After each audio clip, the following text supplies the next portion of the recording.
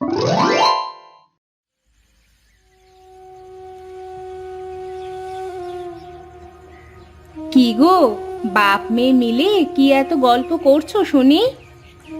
না গো, তেমন কোনো গল্প না। বলছে ঈদে ওর নতুন জামা দেওয়া লাগবে। গতকালও আমার কাছে ওই একই বায়না ধরলো। আমি ওকে কত করে বোঝালাম যে তোর বাবার হাতের অবস্থা ভালো না, কাজ কাম নেই, কোত্থেকে দেবে। তাও আবার তোমার কাছে বায়না ধরেছে। তুমি চুপ করো তো। ও আমার একমাত্র ছোট মেয়ে, ওকে কিছু না দিতে পারলে হয়? আমি গিয়ে দেখি জমিদারের কাছ থেকে কিছু ধার নিতে পারি কি না। হ্যাঁ, যাও যাও। ধার তো নিতে পারলেও শোধ কিভাবে দিবে সে চিন্তা তো নেই। খালি মেয়ে বায়না ধরেছে বলে অত টাকা খরচ করে ওকে জামা কিনে দিতে হবে। কি যে বলো তুমি! বছরের একটা দিন সব ছেলেমেয়েরা নতুন নতুন জামা কাপড় পরবে। ও নতুন জামা না পরতে পারলে ওর খারাপ লাগবে না? চুপ করো তো তোমরা, আর ভালো লাগে না। ঠিক আছে, লাগবে না আমার নতুন জামা, আমি যাচ্ছি। ওই যে গেল গেল, তোমার উপর রাগ করে কোথায় বেরুলো? যাক, আবার একটু পরে ঠিকই ফিরে আসবে।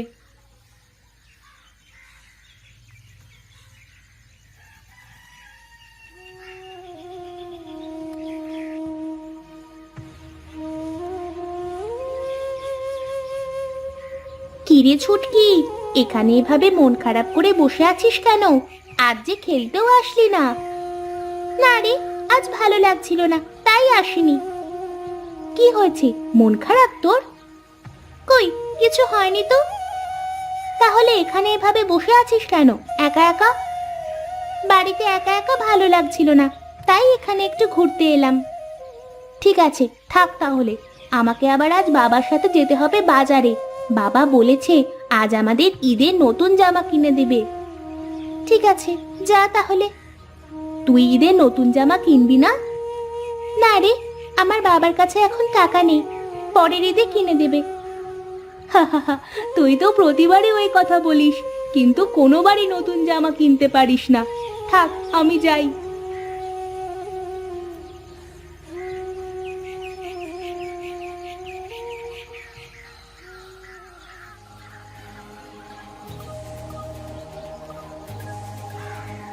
ওইখানে কি অমন চকচক করছে?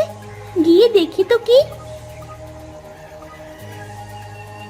কি, এ তো একটা লিচুর চারা, কিন্তু এটা এভাবে চকচক করছে কেন? যাই হোক বাবা, এটা নিয়ে গিয়ে আমার বাড়িতে পুঁতে রাখি, যা হয় হবে।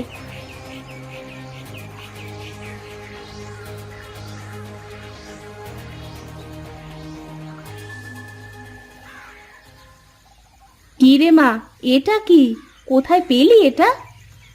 নদী থেকে বাড়ি ফেরার পথে একটা লিচু গাছের তলায় লিচুর চারাটা পেলাম। কিন্তু দেখো মা, এটা এভাবে চকচক করছে কেন? তার আমি কিভাবে বলবো রে মা, চারাটা দেখে খুব সুন্দর মনে হচ্ছে। যা, উঠানের এক কোণায় লাগিয়ে দে। চারাটা বড় হলেই বোঝা যাবে চারাটা কেন এত চকচক করছে। ঠিক আছে, আমি এক্ষুনি লাগাচ্ছি।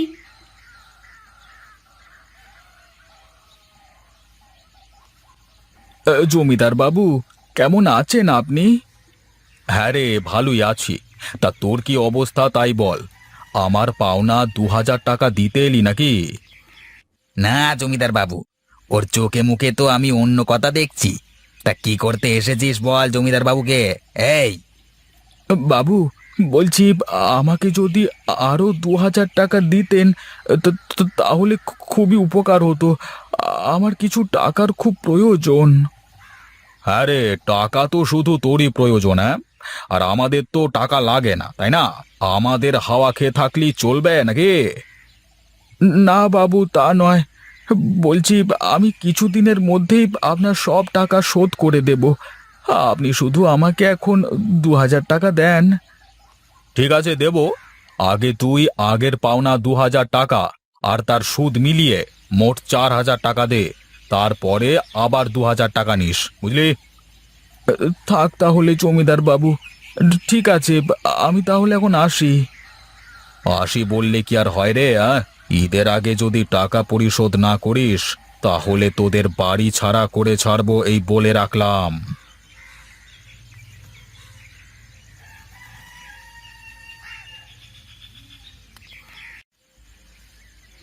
কি গো, তোমার এত মন খারাপ কেন?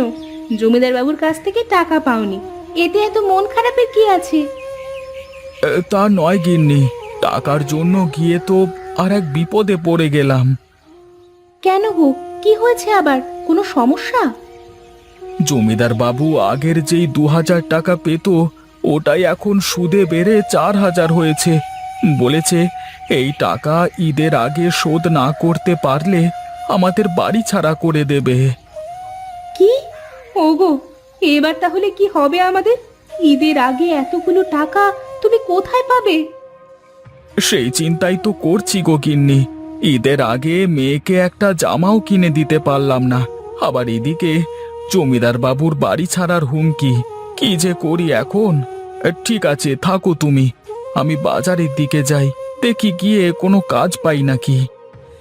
মুখে কিছু দিয়ে যাও, এভাবে খালি পেটে আর কতক্ষণ থাকবে? না গিন্নি, এরপরে আর আমার পেটে ভাত যাবে না। বাজারের দিকে গিয়ে যদি একটা কাজ পাই তাহলে চাল ডাল নিয়ে আসা যাবে। থাকো তুমি, আমি আসি।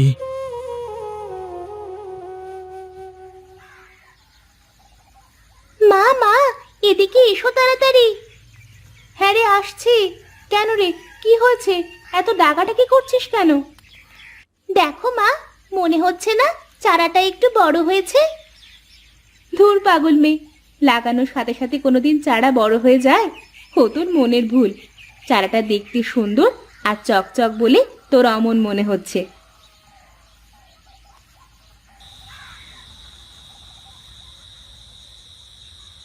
তোর বাবা সে কখন গেছে বাজারে কাজ খুঁজতে, কাজ পেলো কিনা কে জানে। আর এতক্ষণে তো ফিরে আসার কথা, এখনো তো এলো না। ওই দেখো মা, বাবা চলে এসেছে। না গো গিন্নি, কোথাও খুঁজে একটা কাজও পেলাম না বাজারে। ঠিক মতো বাজার করে খাওয়া টাকাও হয় না, আবার সামনে ঈদ। কি দিয়ে যে কি করব বুঝতে পারছি না। এত চিন্তা করো না তো, ঠিক একটা না একটা ব্যবস্থা হবেই। ওপরওয়ালা কাউকে নিরাশ করেন না।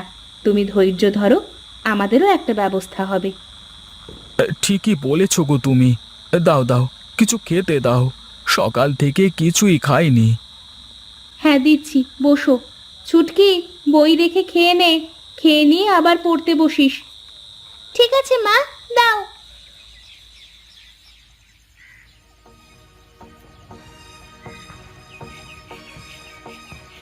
মা, ও মা, বাবা, এদিকে এসো, তোমরা বাইরে এসো।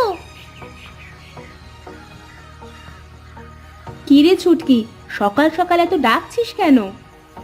এই দেখো মা, কি হয়েছে। এ কি রে, এ তো দেখছি লাল টকটকে লিচু পেকে পেকে ধরে রয়েছে। এক রাতের মধ্যে এ হলো কিভাবে? এ আবার আমার চোখে কি দেখছি আমি? আমি স্বপ্ন দেখছি না তো? কই, স্বপ্ন না তো, কিন্তু এক রাতের মধ্যে এ হওয়া তো অসম্ভব। অসম্ভব কিছুই না, ওপরওয়ালা আমাদের ওপর রহম করেছে, তাই তো এসব হয়েছে। ঠিকই বলেছ গো তুমি। দেখি একটা লিচু খেয়ে দেখি সত্যি নাকি। হ্যাঁ, এ তো সত্যি। হ্যাঁ, আর কি সুস্বাদু লিচু গো। এই অমৌসুমী লিচু বাজারে বিক্রি করলে তো অনেক টাকা পাওয়া যাবে। হ্যাঁ গো, আমি বলেছিলাম না একটা ব্যবস্থা হবেই। দেখলে তো, আমার কথা ঠিক হলো। নাও, এবার যাও, কিছু লিচু বাজারে বিক্রি করে এসো। হ্যাঁ হ্যাঁ, যাচ্ছি যাচ্ছি। আর এসব হলোই তো আমার মেয়ে ছুটকির জন্য। বাবা, এবার আমার জন্য নতুন জামা আনবে তো? হ্যাঁ রে মা, এবার তোর জন্য অনেকগুলো নতুন জামা কিনে আনবো। কিরে গোপাল, এখন আবার কাজ কাম ছেড়ে নিজের ব্যবসা শুরু করলি নাকি? হ্যাঁ গো, কাজ কাম তো আর কিছু নেই। লিচু বিক্রি করে যদি পেট চলে তাহলে তো ভালোই হবে। আরে লিচু ভালো হবে তো, তা কত করে বিক্রি করছিস? হ্যাঁ গো, খুব সুস্বাদু। বিশ্বাস না হয় একটা মুখে নিয়ে দেখো। উম, উম, আহ কি সুস্বাদু লিচু রে! এমন লিচু তো আমি বাপের জন্মে খাইনি। জানিস নিবি, আমাকে 100টা লিচু দে দেখি। ঠিক আছে, এই নাও। আর 100 টাকা দিলেই হবে। কি রে, এত স্বাদের লিচু এত সস্তায়? তাহলে আমাকে আরো 100টা দিয়ে দে। আর এই ধর 200 টাকা। কি বলিস রে? তাহলে তো যে করেই হোক ওর লিচু গাছটা আমাদের জব্দ করতেই হবে। সব গিয়ে দেখে আয় কি অবস্থা। এই ঠিক আছে, চলুন বাবু। কিরে গোপাল, কি অবস্থা? শুনলাম খুব নাকি ব্যবসা করছিস। এই তো বাবু, কোনো মতে চলছে দিন, আপনাদের দোয়ায়। হ্যাঁ রে, দোয়া তো অনেক করেছি। এবার তোর গাছটা আমাকে দিয়ে দে বাবা। এ কি বললেন আপনি বাবু? এই গাছ আপনাকে দেব কেন? আপনি যে টাকা পাবেন সে টাকা দিয়ে দিচ্ছি। না না, এখন আর এসব বললে তো হবে না বাবা। আরে টাকা দেওয়ার কথা ছিল অনেক আগেই। সে দিন তো অনেক আগেই পেরিয়ে গেছে। তোর আর কোনো কথাতে কাজ হবে না। দয়া করে আপনি আমারই সর্বনাশ করবেন না। আমি আপনার সব পাওনা টাকা শোধ করে দিচ্ছি। হয় এখন তোর গাছটা দিবি, না হয় তোর এই ছোট মেয়ে ছুটকিকে আমি তুলে নিয়ে যাচ্ছি। যতদিন গাছটি আমাকে না দিবি ততদিন তোর মেয়ে আমার কাছেই থাকবে। এই কানাই, ওই মেয়েটাকে নিয়ে চলে আয়। ওরে বাবা রে, ও মরে গেলাম রে, বাঁচাও বাঁচাও। ওরে বাবা রে, মরে গেলাম রে!